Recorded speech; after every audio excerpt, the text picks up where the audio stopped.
Bismillahirrahmanirrahim. Alhamdulillahirabbil alamin. Wassalatu wassalamu ala asyrafil anbiya'i wal mursalin sayyidina Muhammadin wa ala alihi wa sahbihi ajma'in. Rabbi syrah li sadri wa yassir li amri wahlul 'uqdatam min lisani yafqahu qawli. Nas'alullaha ayyuwafiqana jami'an wa yaftaha alaina futuhal arifin. Amin ya rabbal alamin.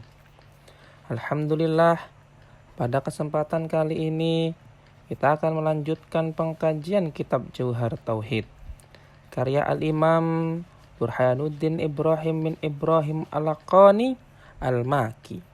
Masuki bait ke-131 hingga ke-135. Qala al-muallifu rahimahullahu ta'ala wa nafa'ana bihi fid dharaini amin.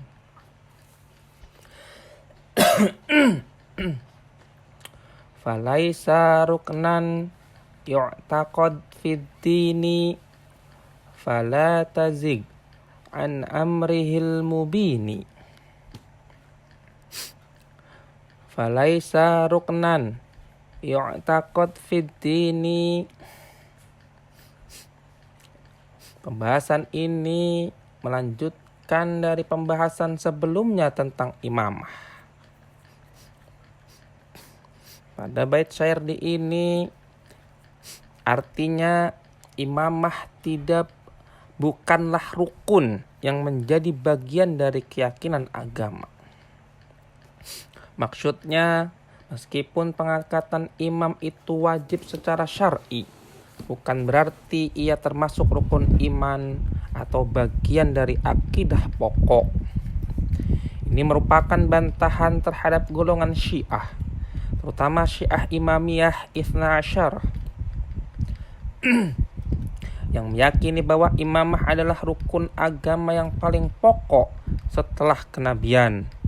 Mereka bahkan menganggap orang yang tidak meyakini imamah itu kafir.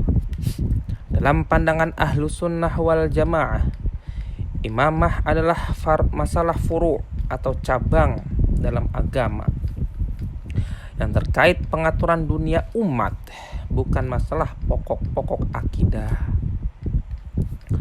Fala tazi' an amrihil mubini, maka janganlah kamu menyimpang dari perintahnya yang jelas. Tazi' berarti menyimpang atau menyalah arah. Amrihil mubin merujuk pada perintah syariat yang terang benderang melalui wahyu. Penulis memperingatkan agar tidak menyimpang dari kebenaran syariat dengan membuat pendapat baru yang tidak berdasar, seperti mengangkat imamah sebagai rukun iman. Kesimpulannya, imamah memang wajib secara syar'i, tapi bukan bagian dari rukun iman seperti keimanan kepada Allah, malaikat, kitab, dan seterusnya. Maka seseorang tidak boleh menyimpang dari ajaran syariat yang jelas dengan menjadikannya sebagai inti akidah, sebagaimana dilakukan oleh sebagian kelompok sesat. Ahlussunnah wal jamaah konsisten memposisikan imamah sebagai kewajiban furu'iyah, bukan sebagai pokok dalam agama. Mari kita lanjut. Illa bi kufrin fambidanna ahdahu fallahu yakfina adahu wahdahu. Illa bi kufrin fambidanna ahdahu, kecuali jika ia atau penguasa yang kafir, maka buanglah ikatan janji setia kepadanya. Ini menjelaskan pengecualian dari kewajiban taat kepada penguasa, imam atau khalifah selama ia tidak kafir. Maka kewajiban taat tetap berlaku. Jika ia jatuh ke dalam kekufuran yang nyata, maka tidak wajib lagi mentaati dan mempertahankan baiatnya kepadanya. Bahkan wajib menolak dan melepaskan diri dari kepemimpinannya. Ini sejalan dengan sabda Nabi SAW yang berbunyi, kecuali kalian melihat kekufuran yang nyata, yang kalian punya bukti dari Allah tentangnya. Al-Hadis. Wallahu yakfina adahu wahdahu. Maka Allah sajalah yang mencukupi kita dari gangguannya.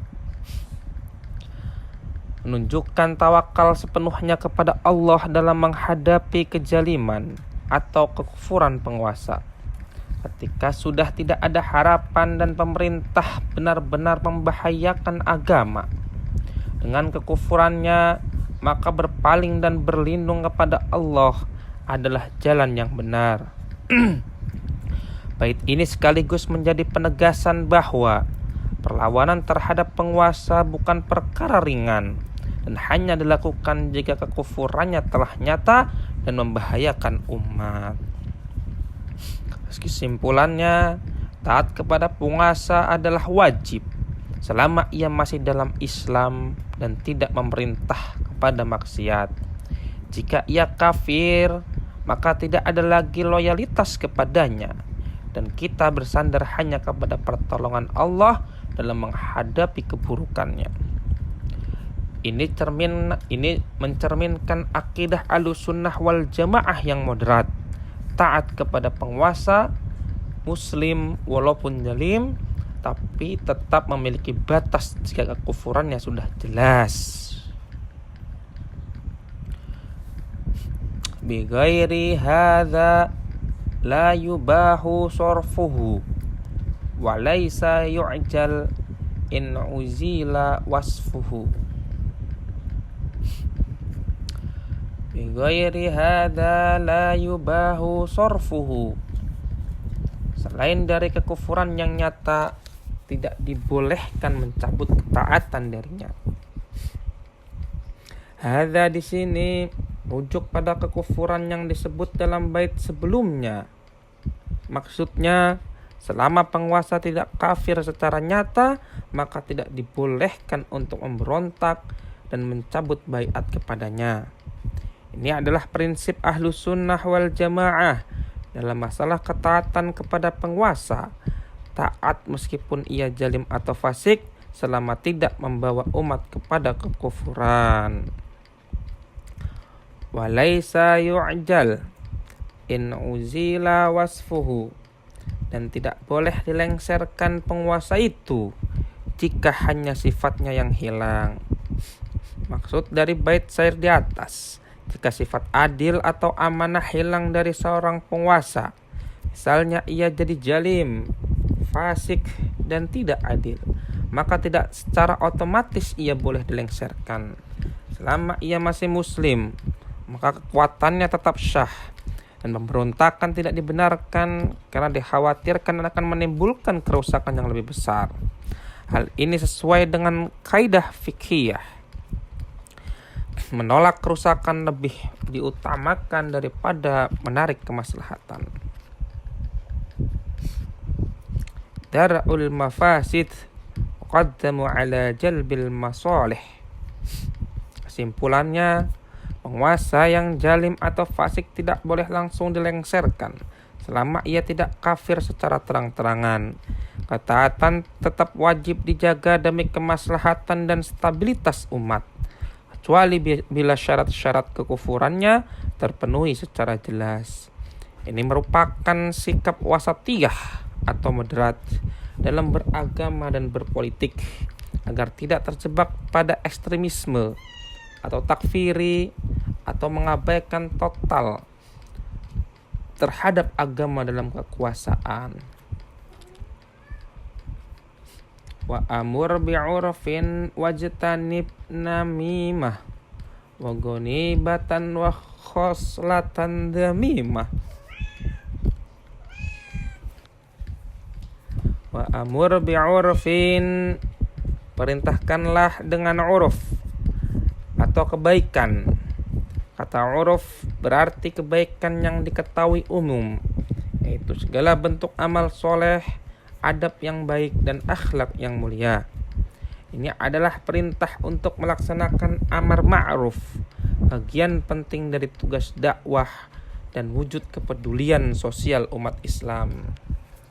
Wajtanib namimah, jauhilah namimah. Namimah adalah adu domba, menyampaikan ucapan seseorang kepada orang lain dengan maksud menyulut permusuhan atau kerusakan hubungan. Termasuk dosa besar dan disebutkan di dalam hadis, la yadkhulul jannah namamun, tidak akan masuk surga orang yang suka bernamimah atau mengadu domba. Wa ghanibatan, dan jauhilah gibah atau menggunjing.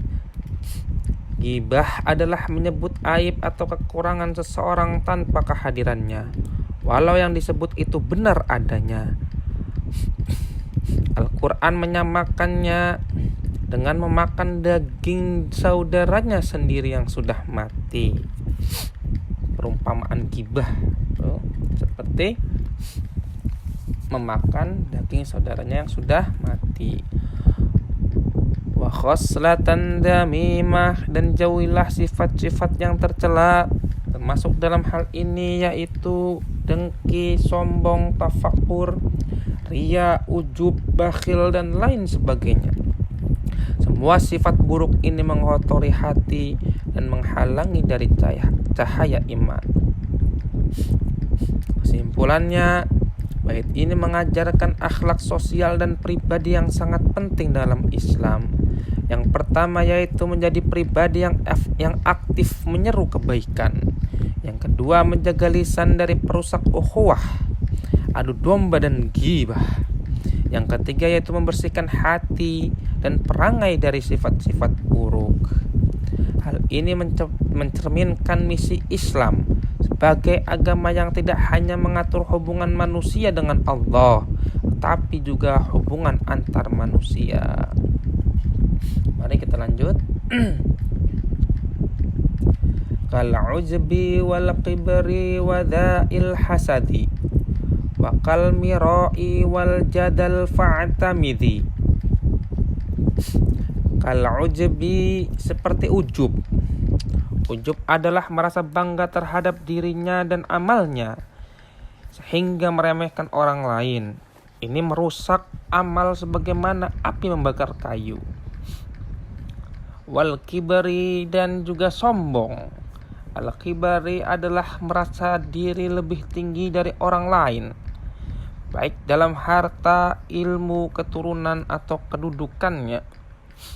Rasulullah SAW bersabda, tidak akan masuk surga orang yang di dalam hatinya ada sebesar jahrah dari kesombongan. Wada'il hasadi, dan penyakit hasad atau dengki. Hasad adalah tidak senang melihat nikmat orang lain dan menginginkannya hilang. Ini adalah penyakit hati yang membuat amal tertolak dan mendatangkan dosa besar. Iblis terlaknat karena hasad terhadap Adam. Wakal mirori wal jadal, dan seperti debat kusir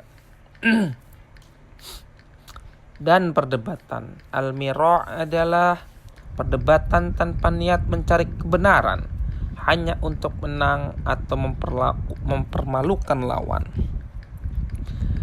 Dan jadal adalah argumen keras yang menimbulkan permusuhan dan kebencian. Nabi SAW bersabda, aku menjamin rumah di pinggir surga bagi orang yang meninggalkan perdebatan meskipun ia benar.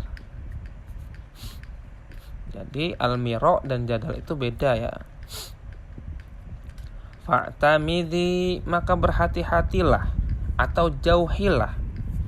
Kata ini adalah perintah untuk menjadikan semua larangan tadi sebagai prinsip untuk dijauhi dan diwaspadai.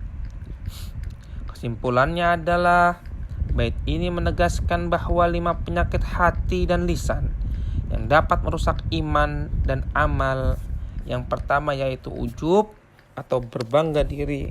Yang kedua adalah al-kibri, yaitu sombong. Yang ketiga adalah hasad atau dengki. Yang keempat adalah miro', debat kosong atau debat dengan tidak mencari kebenaran. Dan yang terakhir yaitu jadal, perdebatan yang tidak berguna. Semua itu merupakan penghalang utama menuju keselamatan hati dan kesempurnaan akhlak. Wallahu a'lam bishawab.